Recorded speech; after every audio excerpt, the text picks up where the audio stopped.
Well, good morning, good day, good evening, good night, wherever you are watching the video. Appreciate you coming back. We got done with the What is Church series. Now we're going to move more back into the topics and people of the Bible, and kind of just take things from there that kind of parallel with some of the things we're doing in the Bible Sunday School Bible series. So we're looking at Genesis over there. So we're going to look at some of the topics and people of Genesis, and today we're going to be looking at the mark of Cain. And we're going to discuss that a little bit. And if you have any questions or comments, please leave them in the comments below. Subscribe to the channel. It'll help us out a lot. If you want to hit us up over at the Facebook page, you can, or just go to the website at webbaptist.com. Leave a message there. We'll be glad to get back to you at our earliest convenience. So we're looking at the mark of Cain today. And so what does that even mean, the mark of Cain? What was the mark? What was the significance of it? And just do we see that mark today? And so we're going to take a moment and we're going to address this. But first, we're going to start with the story behind Cain and why the mark was even needed. So in order to look at that, we got to go to Genesis 4, 1 through 15. So if we pull out our Bibles and we look at this, I'm going to read straight through the story, and then we're going to break it down and go from there. So, now Adam knew his wife, Eve his wife, and she conceived and bore Cain, and said, "I have acquired it from a man from the Lord." Then she bore again, this time his brother Abel. Now Abel was a keeper of the sheep, but Cain was a tiller of the ground. And verse 3, in the process of time, it came to pass that Cain brought offerings of fruit of the ground to the Lord. Abel also brought of the firstborn of his flock into of their fat. And the Lord respected Abel and his offering. Okay? But he did not respect Cain and his offering. And Cain was very angry, and his countenance fell. So the Lord said to Cain, "Why are you so angry? And why has your countenance fallen? If you do well, you will not be accepted. And if you do not do well, sin lies at the door, and his desire is for you, but you should rule over it." Okay, so God's kind of warning Cain. The problem with Cain was with his heart. Now Cain talked with Abel, his brother. And it came to pass, when they were in the field, Cain rose up against Abel his brother and killed him. Then the Lord said to Cain, "Where is Abel your brother?" God already knew what he did, but he wanted him to confess. He wanted to say something. But look at what Cain's response is. "I do not know. Am I my brother's keeper?" Then he said, "What have you done? The voice of your brother's blood cries out to me from the ground." This is God talking to him. "So now you are cursed from the earth, which has opened its mouth to receive your brother's blood from your hand. When you will till the ground, it shall no longer yield its strength to you. A fugitive and vagabond you shall be on earth." And Cain said to the Lord, this is Cain's reply, "My punishment is greater than I can bear. Surely you have driven me out this day from the face of the ground. I shall be hidden from your face. I shall be a fugitive and a vagabond on the earth. And it will happen that anyone who finds me will kill me." So Cain was not worried about the fact that he killed his brother. Cain was worried about getting caught for his actions. He never once confessed to killing his brother. He never once repented. He was more worried about people killing him. He was thinking of himself only, as usual. And the Lord said to him, "Therefore, whoever kills Cain, vengeance shall be taken upon him sevenfold." And the Lord set a mark on Cain, lest anyone finding him should kill him.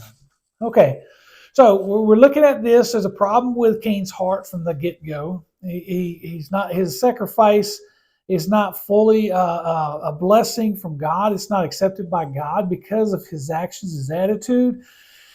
And his response is not to correct his own problem with God. His response is out of jealousy for his brother, he kills his brother. Now, out of that jealousy, of course, is premeditated. He takes him out to the field to kill him. And so he knows what he's doing. He knows what he did. He doesn't confess it to God. He doesn't confess it at all. He just says, "I don't know where he's at. I'm not his keeper."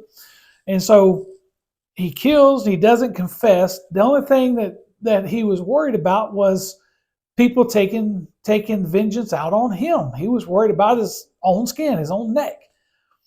And God's grace is being shown in this situation. Now, Cain deserved punishment. He deserved death. He deserved what he did. He deserved punishment from God. He deserved the fact because he committed a sin of murder, the first murder we see in the Bible. But instead, God does curse him. The one thing he was good at is the one thing that would no longer work for him, which was tilling the ground, because his brother's blood cried from the ground. So God could have said, well, you're on your own. There's nothing I can do. You're cursed. You're just going to have to make out a living the best you can. And if anybody wants to kill you, so be it. It's not a big deal to me. I don't care. But instead, that's my interpretation. That's what I probably would have done. But God told him, okay, if that's your problem. So when you look at what God says, he says, okay, therefore, so whoever kills Cain, they will, be taken. The vengeance shall be taken on them sevenfold. So even in this moment of facing for the murder, the first murder, this big monumental sin, God is showing his mercy and grace to Cain, who deservedly so does not deserve it, does he? Cain has shown himself to be kind of an evil, selfish person. And in doing so, God still showed mercy. It's amazing. So in doing that, he placed a mark on him that whoever sees Cain, they will know that by that mark, you don't kill him, or you'll get cursed as well. Now, what's the mark? Okay, that's what we're going to look at, and that's the purpose of this video. So let's look at some of these things. Now, what kind of mark was placed on Cain? Well, one thing we do know, the Hebrew word translated mark refers to a mark or sign or token. Okay, so we know it was some kind of mark that was placed on him. Now, elsewhere in the Hebrew scriptures, the same word used for this mark that's put on Cain is also used 79 more times and most frequently translated as a sign. So this is very important, as we'll get to see later on. So the Hebrew word does not identify the exact nature of the mark put on Cain, God put on Cain.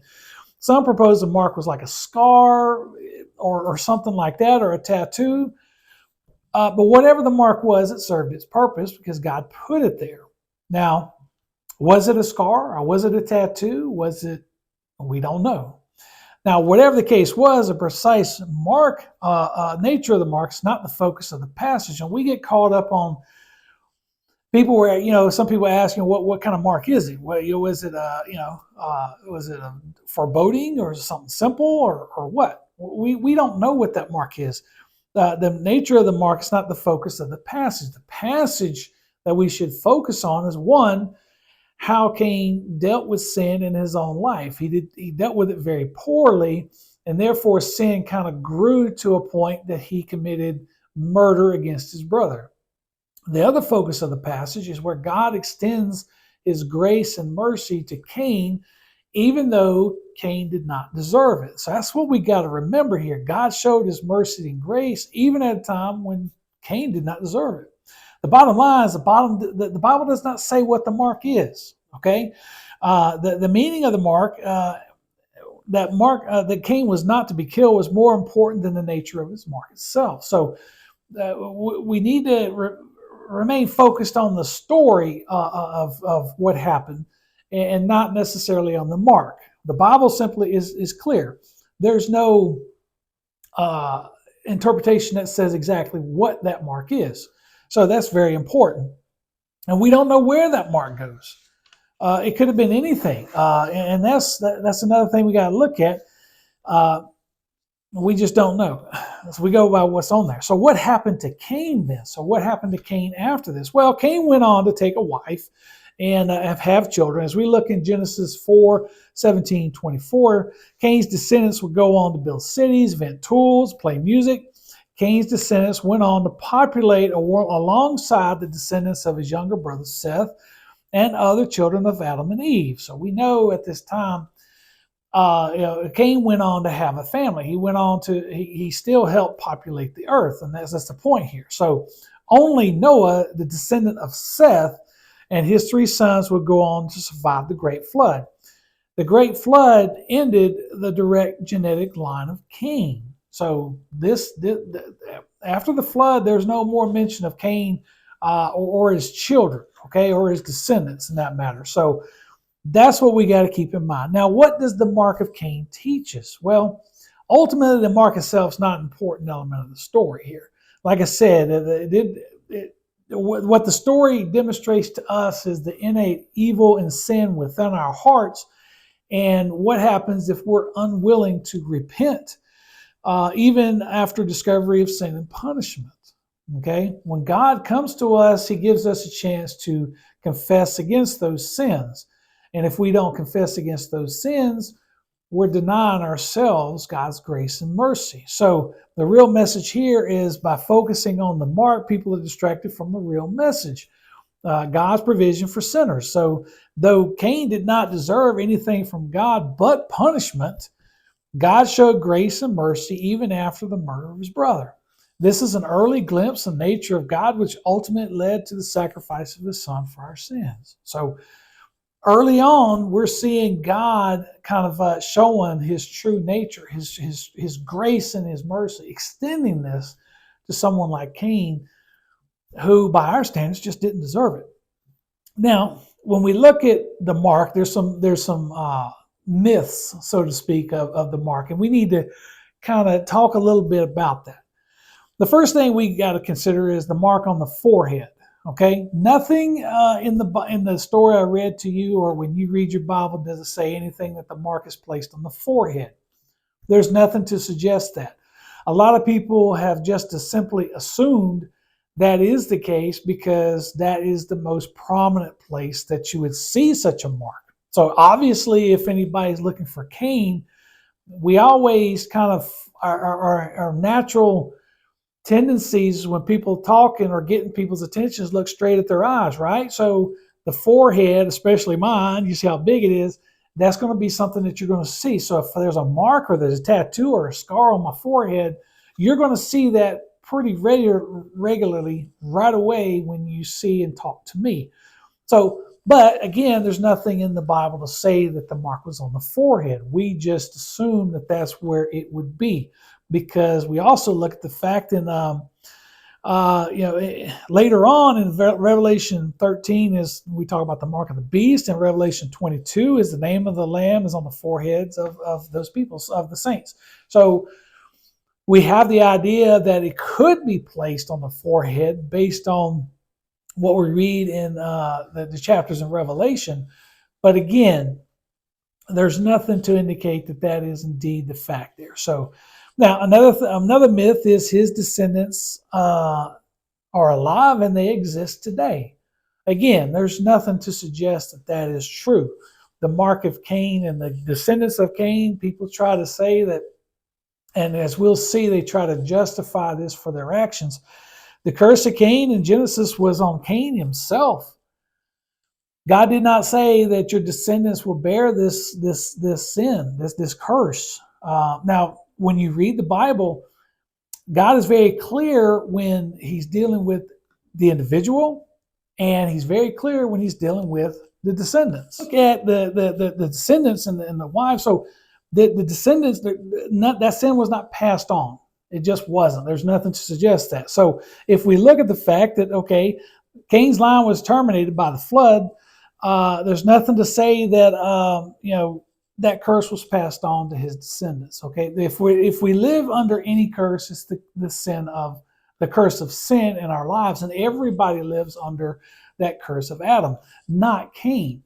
So obviously, with the flood wiped out, and unless one of Noah's wives was a descendant of Cain, which is possible but probably not likely, Cain's line was terminated with the flood. So, and again, if we look at the Bible, God did not pass that curse on to his kids. He did not say that. It was specifically for Cain and Cain alone.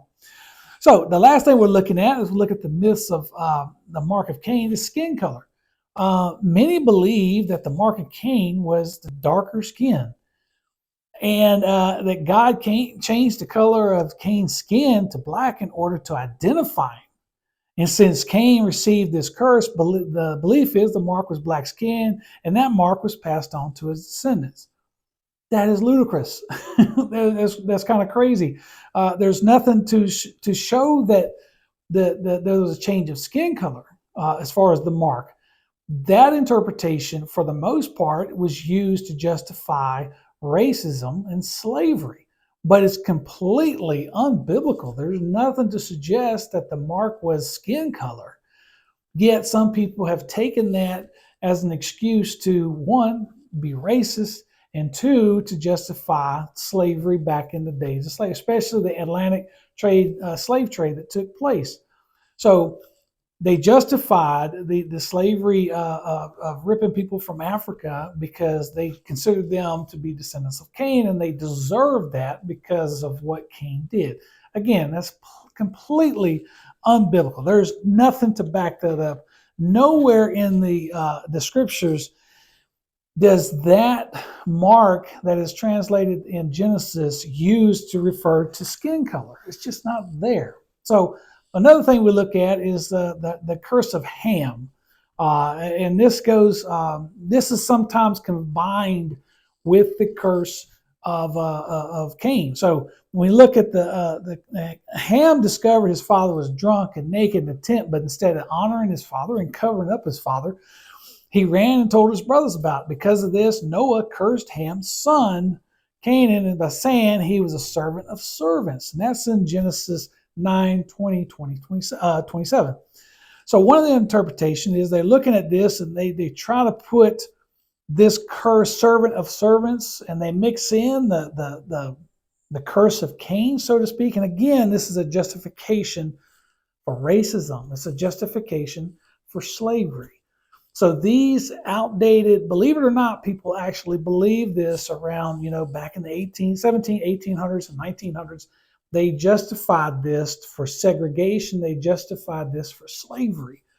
And so we see these kind of views were persistent in some of the religious denominations of our time. So Northern and Southern Baptists split over the issue of slavery, as well as our country did at that time, especially over the education of slaves. And again, this goes back to this interpretation of the Cain of curse and the curse of Ham. It goes back to that. So, and we see this on up into the 1970s when the Latter-day Saints Church, the Mormons, so to speak, LDS Church, they believed that the black people were, based on their dark skin color, were the sons of Cain, and they rebelled against God. And Abel, his descendants were the white, wholesome, and they deserved the priesthood. And because Cain killed Abel, all the people who were descendants of Cain could not reach priesthood until all of Abel's people received priesthood first. So basically, what am I saying? All the white people have to be saved before they consider black people. It's pretty much the interpretation. But the LDS president at the time, Spencer Kimball, would receive a revelation at the time in 1978 during the height of the civil rights era, to where that was no longer the case, and that skin color was no longer an issue, that black people could get priesthood within the LDS. So we see this. It took a long time for this curse of Cain, this curse of Ham, where they're mixed together, to kind of be pushed away and buried into history and not used today. The bottom line is we don't know what the sign is. We don't know what it meant, other than what God said specifically is for Cain's protection. It wasn't for his descendants. It's for one person, that's Cain, and it was not passed on with any of his descendants. So whatever the mark was, it had no connection to skin color whatsoever, had no connection to the descendants. Anyone that tells you that they know what the mark is are pretty much just telling you something that they've heard somewhere else, and probably not biblical. Okay, so that's pretty much the mark of Cain in a nutshell. Bottom line is, No one knows what that mark is. They just don't. I can tell you one thing I do know. Only Cain had it, not his descendants, and it wasn't skin color.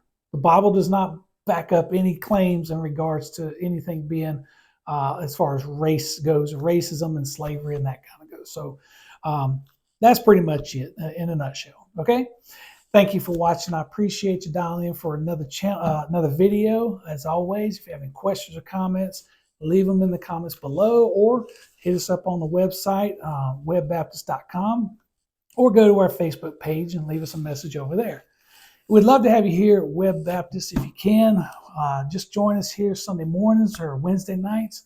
We'd love to have you here in attendance. If you can't make it to Webb Baptist, get involved in a Bible-based church wherever you're at. Go in there and be a blessing to them, and I guarantee you they will be a blessing to you as well. Okay? Until next time, take care and God bless.